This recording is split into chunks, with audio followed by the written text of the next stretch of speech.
Wade stumbling upon a marriage proposal while walking along the beach here in L.A. She said yes. Not to Dwayne, he's spoken for, but per Dwayne and Cabby, they're invited to the wedding, right? They got to pull up. You got to go, right? They got to. They got to go. You got to love D. Wade. Got to love him. This was so Just nice. a good guy. I love that. Just spreading the love, spreading the happiness. Nice, by the way, to see marriage proposal in 2020. We need more good things in 2020 because the deficit is really, it's a lot. Welcome to The Jump. I'm Rachel Nichols alongside ESPN senior NBA writer Zach Lowe. He's the guy over there on the end of your screen. And Kendrick Perkins is the NBA champ in the middle of your screen, just in case you're confused about who is who. Coming up, former Warrior Mo Spates threw some shade on LeBron's name. He reposted a meme comparing LeBron's finals record to MJ's. Perk, it's going to shock you. He is not thrilled about this, so stick around to find out a little bit more about what we're talking about. First, though, thanks to yesterday's Woj bomb, we now know who will lead the Clippers on the sidelines next season. Ty Lue has agreed to a 5-year deal with the franchise. Lue, of course, spent last season as the lead assistant under Doc Rivers, who is now in Philly. And so Ty, intimately familiar with some of the chemistry issues we saw surface throughout the season and postseason. And we got some additional details of those problems in a report in The Athletic. Teammates being rubbed the wrong way, believing Kawhi was getting preferential treatment, like being able to live in San Diego, or the games he took off for load management. So, Kendrick, Kawhi, unquestionably the best player on that team. Do you think he was able to be the on-court leader of the Clippers last season with just sort of the chemistry and the issues in the locker room? And do you think that he can be that leader moving forward, and he should be? Well, first of all, Rachel, who is complaining about Kawhi Leonard getting special treatment? Look, I played 14 seasons in the NBA, and I played with a lot of Hall of Famers, and all of them got special treatment. It's part of being a franchise player. It's part of getting paid the big bucks. You got to deal with it. Long as they deliver on the court, that's one thing. Second of all, they don't have a leader. The Clippers do not have a leader. Kawhi Leonard is not a guy that speaks out vocally and talks about it. He just goes out there and performs and does his job. And if I'm the Clippers, I would really consider trying to get at Rajon Rondo. They do need a leader. They need a voice in that locker room that's going to hold guys accountable. It's only so much you could do as a coaching staff and as a head coach. You need a guy that's going to hold guys accountable, that's going to say the right things in the locker room, and that's going to lose themselves in the team and lead by example and preach the gospel day in and day out and make sure guys don't have a hidden agenda. So right now, the Clippers do not have a leader, and that's part of their problem. I agree with Perk. I mean, I do think it's tempting to sort of assume that guys will always be who they are, and Kawhi's quiet and Paul George isn't a leader. Who knows? Maybe this season, maybe the humbling, maybe the embarrassment of what happened to them against Denver, maybe those guys make changes. They're only 29, 30 years old. We shouldn't just assume static personalities. But right now, Perk is right. I think as great a leader as Kawhi is by example, and several players there have told me, wow, we couldn't believe the work this guy puts in day to day. Just watching him was important for us. Ty Lue is the closest thing to have to a personality now who's going to galvanize the locker room, because you know you're going to get to the playoffs, you're going to get punched in the face, and you're going to need someone to have uncomfortable conversations to get people right. They when they got punched in the face by Denver, they just fell flat on the canvas and never got up. So right now it's Ty Lue, but I'm interested to see how those two guys maybe can grow into it. It's the second year. They really barely played together in the first year, so I'm not sort of just going to pigeonhole them as what they are now forever. What do you think of Perk's assessment that they should go after Rajon Rondo? I think he would help their team. The playoff Rondo is clearly a thing. He's probably more likely to go back to the Lakers, and they don't have any cap space really to get him, so we'll see what happens. But certainly a veteran guy who has the respect of Kawhi and Paul George, who is vocal, who will talk in film sessions, who will point out rotations and this and that. Anybody like that would be useful for sure. We talk about like who's the heart and soul of a team, right? It's not always the best player. Perk, is it a little more complicated on a team where a guy like Patrick Beverley is so outspoken? And in a lot of ways, the season before last represented who the Clippers were, right? That feistiness, the performance that he put on against the Golden State Warriors in the first round of the playoffs that year. What are the sort of complexities in a locker room? And by the way, the Clippers are not the only team we've seen this with, where your most vocal player, the most sort of feisty and sort of energy player, is not your best player. Right, and look, and I love Patrick Beverly, and I strongly believe the tenacity that he brings to that team. He gives them swagger, but that don't make him a leader because he never been to the promised land. He never won a championship, so he don't know what it takes to get there. And being a leader, you have to be able to adjust. You have to handle everyone differently. And I say this all the time, just because you're the star player doesn't make you the leader of that locker room. I've been on plenty of locker rooms, especially in 2008, where James Posey was our leader. He was the guy that was doing majority of the talking. And so you live and you learn. And I think Patrick Beverly, especially in this past season when he was in the bubble, he learned from his mistakes of walking that fine line of talking noise and actually being a real leader. And I think he will adjust. I love him, but they need a leader, Rachel. They need a leader in that locker room. Yeah, I agree with you. I love the way Pat Beverly goes about his business. I think maybe not so much on the engaging Damian Lillard again. I wouldn't necessarily advise that. But I do want him to still be Pat Bev because we are a better league and a more fun league with him being who he is. Zach, there's always questions when an assistant coach takes over for the guy who just got let go. We did see Ty Lue make some significant changes to the Cavaliers when he took over for David Blatt, even though he was on Blatt's staff. But it feels a little different this time. I mean, Doc Rivers really has mentored Ty Lue through his entire coaching career. So what differences do you think we can expect to really see with Ty Lue at the helm versus Doc? Yeah, there's still room for a lot of changes. I mean, the Clippers are still a brand new team. They were still learning each other when the season stopped last year. And I think Ty Lue, he has a reputation as sort of a guy who gets in people's faces and he held LeBron accountable. I think that stuff has overshadowed how smart a tactical coach he is. And I think you're going to see him experiment more with lineups that maybe Doc didn't use as much, for good or for bad. Maybe some of them won't work, maybe some of them will. I think they'll shoot more threes. I think they'll play smaller more, sometimes without a traditional center. I think he'll experiment with some more kind of adventurous defensive schemes and use next season to see what sticks, to prepare them to pivot from one scheme to another in a playoff series that demands it. I think Ty's a really underrated tactical coach. Not on this show, I would say, Zach. We are always talking about his X and O's. Perk, you and I talk about this all the time, right? I mean, it's why, frankly, I thought that Houston would be lucky to get him because they needed some more imaginative thinking on the court. What do you expect from the X and O angle from Ty in L.A.? Well, see, a lot of people don't realize and they discredit him because he coached LeBron James. But behind the scenes, Rachel, this guy is a stud. Ty Lue don't sleep. He's a film watcher. He's a student of the game. He holds guys accountable, like Zach said, especially in the film room and in practices. You don't see too many emotions out of Ty Lue during the game because he always lived by the motto of practices are for coaches, games are for players.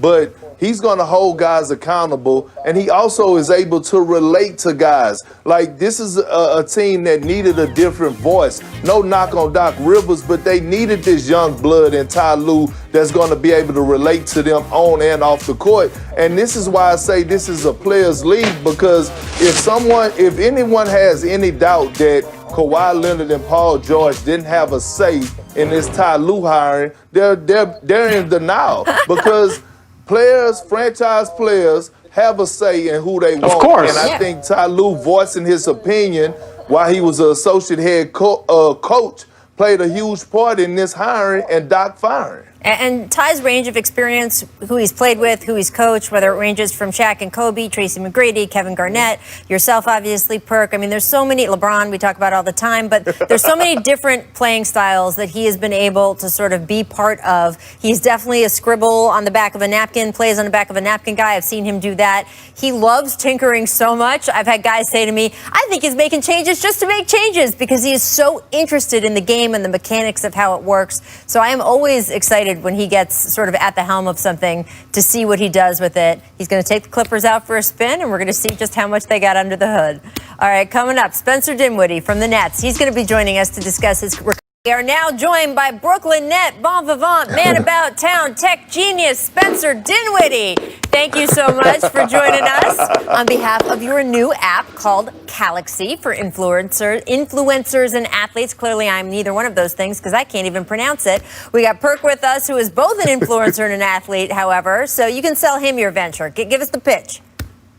Oh, man. Obviously, we're the crown jewel of the system. We have likeness and intellectual property. We come out every time and put our artwork on the floor. And so people are drawn to us and want to be around us. And it's all about, whatever's special to you, involving the fans and letting them interact with you more personally. I like that. All right. Well, we will be watching to see how that does. I do want to catch up after your last few months, though, Spencer, because back in July, after a second positive coronavirus test, you were forced to sit out the remainder of the season and the playoffs. And it was just so notable because, first of all, you had so clearly wanted to come join your team even after your first positive test. But you mentioned that you were experiencing symptoms related to the diagnosis. So how has your recovery been? What has it been like for you, not only health-wise, but then watching your team through the bubble? It was an interesting situation. Obviously, they were part of history, and it was something that I truly missed and wanted to be a part of. The way coronavirus hit me was like a flu, but just kind of for an extended period of time. So it was an interesting experience. Right now, obviously, we're months and months removed, so I'm perfectly fine now and back to hooping and getting in shape and doing what I love to do. But it was unfortunate that I wasn't able to play. Hey, Spencer, Zach Lowe, I'm glad to hear you're feeling better. The Steve Nash news hit the media like a bombshell kind of out of nowhere. I'm wondering when you, as sort of a key player, now a long-term player for the Nets, when you heard that Steve was a candidate for the job, and what was your reaction when he got it? I wasn't really involved in those conversations. Obviously, I'm thrilled that he is. His basketball acumen is second to none. Multi-time MVP, one of the greatest point guards of all time. Somebody that you can learn a ton from and be in a position I'm in.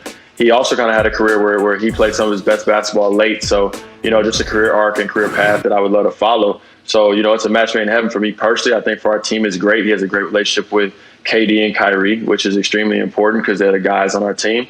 But yeah, I wasn't involved in the decision, so I was just as surprised as everybody. How did you hear, Spence? All the pundits, they break the news, right? So Woj and Shams break news, and you kind of just, it's law once they say it. I love it. It's just like us. Basketballs are people, too, hearing on their phone. Hey, Spencer, what's up, my brother? Hey, look, I'm a big fan, but I have a question. With a healthy KD, a healthy Kyrie, on paper, y'all are a contender team.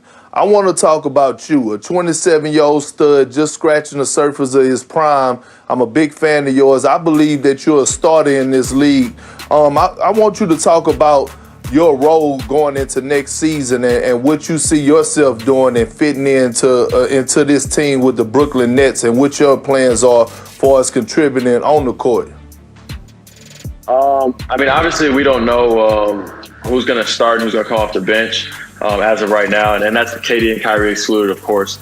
But really, when all this was being formed, I viewed myself, if we were going to take the Golden State model, as kind of the Draymond Green, the glue. Sometimes I get 10 boards, sometimes I get 10 assists. Sometimes I scored a little bit more, whatever it is, because obviously we have a super dynamic point guard, and then we also have, the greatest scorer of all time. So, that's kind of how I always viewed myself when it was being talked about and put together. So, I would be blessed to have that role this year and try to win a championship. Hey, Spencer, it's Zach again. There's a lot of questions right now about the Clippers and who's the loudest voice in the locker room, who's going to be their leader. I'm curious for you guys, Kyrie missed a lot of the season, KD missed the whole season. Do you have a sense of who's going to be the personality in your locker room, who's going to galvanize the team in stressful moments, or is that kind of stuff overrated? Do you actually need a guy who's sort of the vocal guy?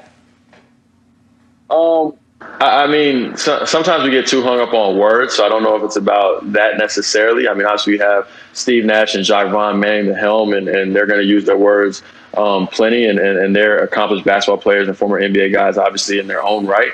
And then, you know, we have two guys that have won it championships before and been there. And then we also have an emotional leader in DeAndre Jordan. So, you know, I think the collective, if you look at those five, like there's enough experience there, enough basketball IQ, enough winning capacity there to lead the group. Well, that was a very politic and polished answer. I would expect nothing less from you, Spencer. I do want to point out that while you're giving KD props as the greatest scorer of all time, that's still Kareem until further notice. I'm just going to say that on this show.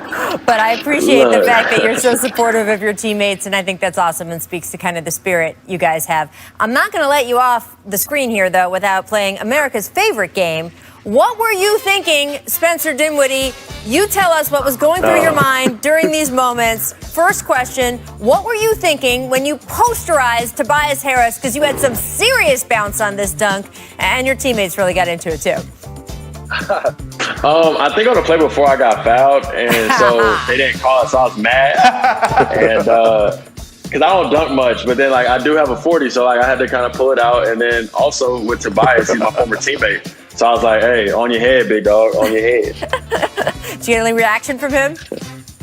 Nah, he laughed. I mean, that's my guy, so it's fun. I like it when you throw out the vertical. I like it. Next up, I need to know, what were you thinking when you purposely missed free throws so Atlanta fans could have free chicken? Because this was a moment of dedication to the fan base, Spencer. Chick-fil-A had that promotion. If a visiting player misses 2 free throws in a row in the fourth quarter, everyone gets Chick-fil-A.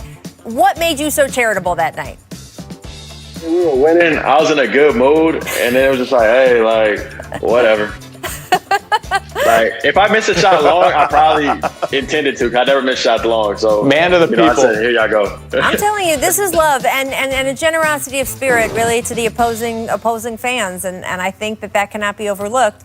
And that maybe when you next go to Atlanta, they should just hold up signs of chickens and out of respect for you. And I'm just saying. Last one, I want to know, what were you thinking when you launched this shot with 14 seconds left on the shot clock? You're a great shooter. So what were you thinking when the shot left your hand here? Oh, no. Because it was not pretty, Spencer Dinwiddie.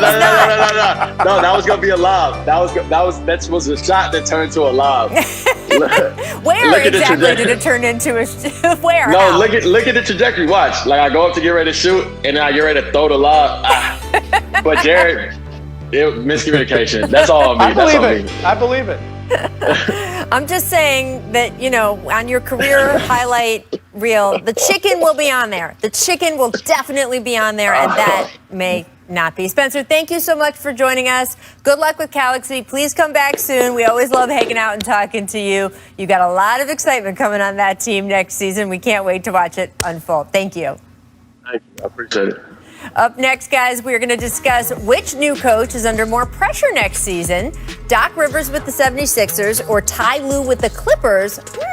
Think of your answer. Keep it locked. They want their respect. Laker Nation want their respect. I want my damn respect, too.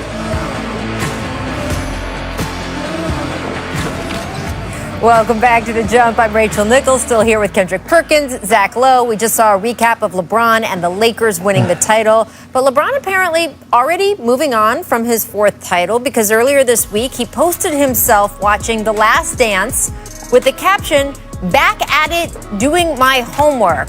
Now, while he's learning from Michael Jordan, others are apparently busy comparing them to each other, because former Warriors forward Mo Spates posting a meme with Kobe Bryant and Michael Jordan that included this text: "Back then, we used to celebrate three-peats. Now kids are out here celebrating 4 titles in 10 tries and calling it greatness." Now, when Spates posted it, he wrote "just the messenger" on top, which, I mean, Mo, you know how much I like you, so as a media advisor, I would say either back up what you're posting or don't post it. That is number 1. And number 2, that meme implies that LeBron got his finals appearances out of a cereal box or something, and then just didn't do enough with them. For a decade, this man has been in the finals every year but the one he got hurt. And if you are still out there pretending, that is not an accomplishment in itself. That says more about you than it does about MJ or LeBron. Perk, I should note the tweet is no longer on Mo's page, but do you think him posting this in the first place is fair or foul? It's foul, and here's why. right? Everyone is entitled to their own opinion, but if you're going to post something, like you said, Rachel, stand behind it. Don't say just the messenger because it's coming from your page. You are sending this. This coming from you. So, back in the old school days, my grandpa and grandma used to say, don't throw stones and hide your hand. And that's exactly what he was doing with that post.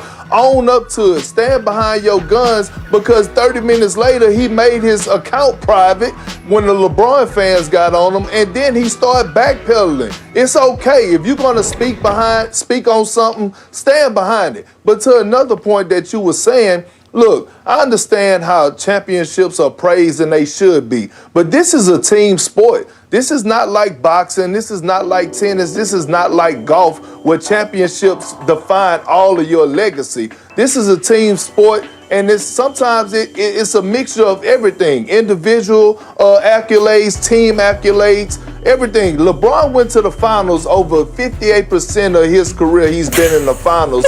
That's an accomplishment in itself. But I mean, that's insane. And we're not going to take away from that. So at the end of the day, it was foul. And the reason I say it was foul, because, I feel like this, Rachel and Zach. Everyone loves fruit. Some people love to eat bananas. Some people love to eat apples. Some people love to eat grapes. At the end of the day, they're all great and they're all good for you. So it's your preference. But if you're going to tweet something, stand behind it. Don't just say just the messenger. I might as well start tweeting like that. Zach, you also, Rachel, you should start tweeting like that. I'm just the messenger. Don't shoot the messenger. Come on, man. That was a lot of fruit in Perk's answer. A lot of different kinds of fruits got involved there. Look, Mo Spates, I love watching you play. I love a good Mo bucket streak. I just don't. 10 straight finals is 10 straight finals. A bunch of them were against the Warriors, including when they had Durant. They were unbeatable. It's kind of unassailable. Can I just point one thing out? I just want to point one thing out very gently and very politely, is whenever the media asks LeBron about the Jordan stuff, he kind of poo-poos it and says, oh, that's you guys. I'll leave that to you guys. And then right after he wins the championship, he Instagrams himself watching The Last Dance. What are we even doing here? Why are we pretending oh, it's the media? It's just the media that talks about it. Let me just post something else about MJ on social media. Zach, what do you think when he says, I'm doing my homework? There's not basketball X and O breakdowns in The Last Dance. It is not Kobe Bryant's details. So what was the homework? Was he talking about how I should run things in what could be one of my last seasons? Was he talking about how to craft and package an image over a 10-part documentary? What was the homework? I got two things. Number one, I hope the Lakers next season don't have the equivalent of a Scotty Burrell. I wonder if LeBron's trying to sharpen his trash talk, if he's got one teammate already picked out. Number two, maybe he knows. Maybe he realizes that Jordan just looks cooler smoking a cigar than he does, and he's trying to pick up some cigar-smoking tips for the next time. No, but LeBron looked really cool with the smoke going over his head, but Jordan with the cigar and the baseball bat in The Last Dance. I mean, it's just I think there's... Yeah. there's tips in there for him. Oh boy. Well, I'm sure he can, you win a title. It means never having to say you're sorry, and you can watch anything you want on TV. All right, we spoke about the Clippers at the top of the show, but let's talk about the two guys that were together on the bench last season, Ty Lue and Doc Rivers. While Doc has moved on to Philly, Ty taking over for him in LA. More pressure this next coming season. Ty with the Clippers or Doc in Philly? I think it's clearly Ty Lue with the Clippers, and it's not so much like anyone's job is at stake or anything. I mean, these guys are first-year coaches, long-term deals, tons of money. They're fine either way. But I think the expectations for the Sixers should probably be reset a little bit lower after what a disastrous end of the season they had this year, whereas the expectations for the Clippers are still enormous. And as of right now, we'll see what happens this summer, but as of right now, both of their stars can be free agents after next season. Almost the opposite is true in Philly. Embiid and Simmons are locked up long term. So there's just so much riding on next year for the Clippers that it just has to be Ty Lue by default. Oh, look, I'm with you, Zach. The pressure is on Ty Lue. And Rachel, you know how I've been lobbying for Ty Lue to get a job, and I'm happy that he got it. but the pressure is on him and the Los Angeles Clippers for a lot of reasons. One, it's championship or bust. It's no more excuses for them. Two, they're in the same town as the Los Angeles Lakers, and we all know how that rivalry is, especially right now. All the noise talking you see going back and forth on the internet, all the celebrities that are going back and forth. And then on top of that, let's not forget that Ty Lue turned down the Los Angeles Lakers job last year because he didn't get enough years and enough money, and then took a lesser role with the Clippers. Now all of a sudden he's the Clippers head coach right across town from the rivalry of the Los Angeles Lakers, and it's championship or bust, and there's no other way around it. Yeah, not even across town, down the hallway. I mean, it's right there in front of his face, in front of everyone's face. Right. Zach, I do want to ask you a little bit more about the Philly job. I agree with you that the expectations are higher in LA, but the task in some ways in Philadelphia is a little bit harder with the personnel that they have there right now. They've just been shedding shooters over the past few seasons, and we've seen the effect on Joel Embiid and Ben Simmons trying to play together. And the numbers, I mean, you know, you're much more versed in this than I do about how much flexibility they have in tradable parts over the next season and over what they can do in this offseason. How much pressure is there on Doc to make the pieces that he has in front of them work? I think it's one of the hardest and most interesting tasks in the league, frankly. I mean, the offense last year with Simmons and Embiid was not very good. It was better when Al Horford was coming off the bench. And I think that's the name we're going to hear a lot in trade rumors is can they somehow shift Al Horford somewhere else and get pieces that fit around them better? But it's going to be tough to move. Yeah, I mean, that's the thing is that they're locked into that deal, what they already gave up for Tobias Harris. It is interesting. They definitely need to make some tinkering and changes on the roster. I don't know how much they're going to be able to, and I think that the problem that presents for Doc Rivers it's significant, and I'm interested to see what he does with it because we know he's very good. All right, here's what The Jump recommends today. Hey, look, it's Zach Lowe. He wrote a piece on how former Rockets general manager Daryl Morey challenged the NBA norms with his approach to front office. It is still weird to say former GM Daryl Morey. I'm not used to that yet, but check out the piece because in the next segment, we will be discussing Morey's legacy with the Rockets. We're giving you all the answers in advance of the test. The Jump will be right back. Excellent piece on the impact Daryl Morey had on the NBA at large, the way he challenged norms. Morey took over as Rockets GM in 2007 and since then was a leader for change that has created a large part of what the NBA is today. So, Zach, what would you say is Morey's legacy with the Rockets? Number one, the rise of the three-pointer as the dominant shot in the NBA. He's one of the 3 or 4 people most responsible for that. Like it or hate it, that's his encore legacy. For the Rockets, it's the James Harden trade. To acquire all the draft picks it took to make that trade without tanking because he had a mandate to not tank when Yao and Tracy McGrady started breaking down. It would be the crowning achievement for a lot of general managers. It's an all-time great trade. And then once you get James Harden, it doesn't matter if the Warriors get Kevin Durant. It doesn't matter if they seem unbeatable. You go all in to try to win. You're not afraid. You don't wait them out. And he used every resource at his disposal to try to make the best team he could during James Harden's prime. And in 2018, they got damn close. I agree. Look, I live down here in Houston, and Daryl Morey gave the Houston Rockets and the city of Houston life.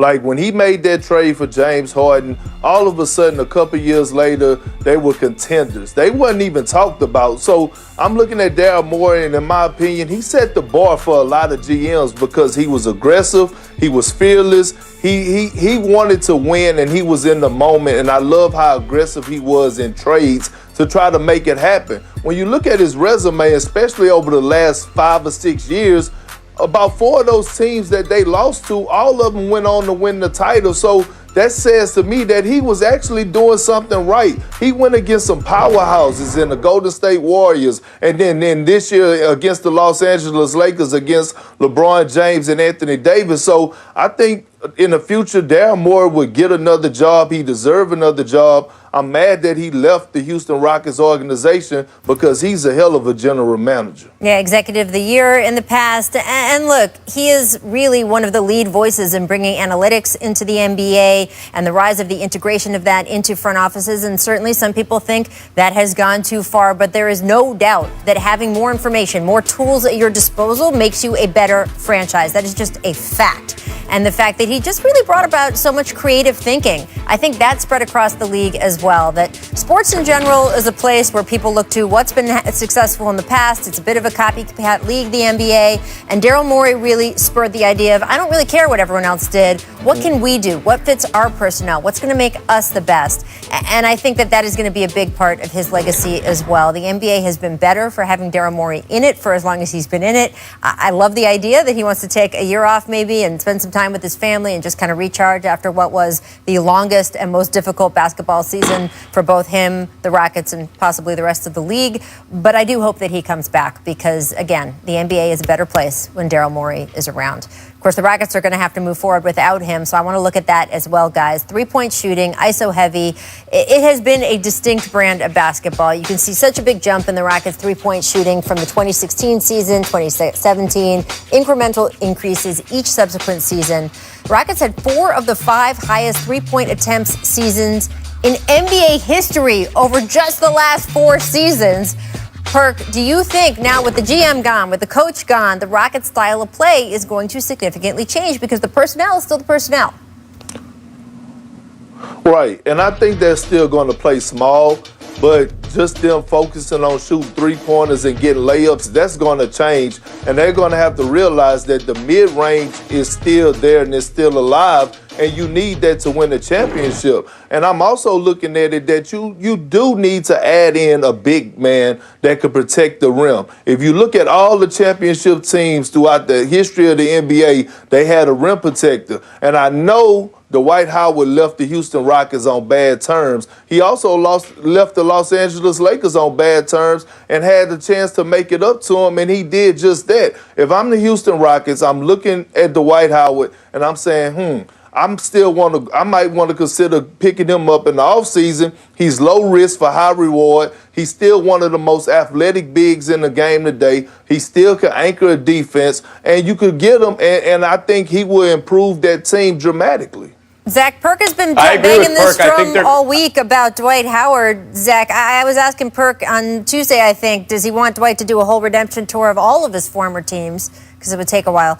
Do you think that that's a smart pickup for him, for them, or someone that they should go after? I don't know if James is ready to have Dwight back, but I agree with Perk. I think they will get a center. I don't know that they'll get a starting center, but I think they're going to have a rim-running, shot-blocking center in their rotation next year. Tim McMahon from ESPN has mentioned Nerlens Noel as a possible target. But stylistically, I still think they're going to play Morey ball. They're going to shoot a lot of threes. They're going to ISO a lot.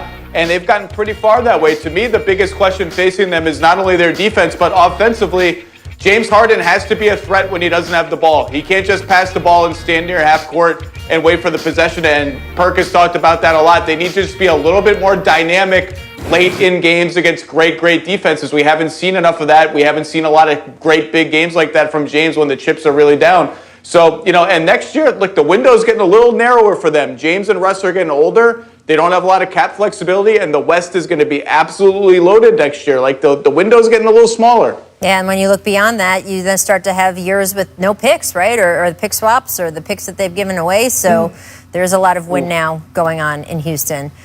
Also in Houston, just really tough news yesterday. Longtime Houston Rockets scout B.J. Johnson died tragically in a bicycle accident at the age of 65. Wow. Johnson had been with the Rockets since their 95 championship season. The franchise released a statement which reads in part, quote, BJ was beloved and respected not only throughout the Rockets organization, but across the league and the basketball world. And that is true.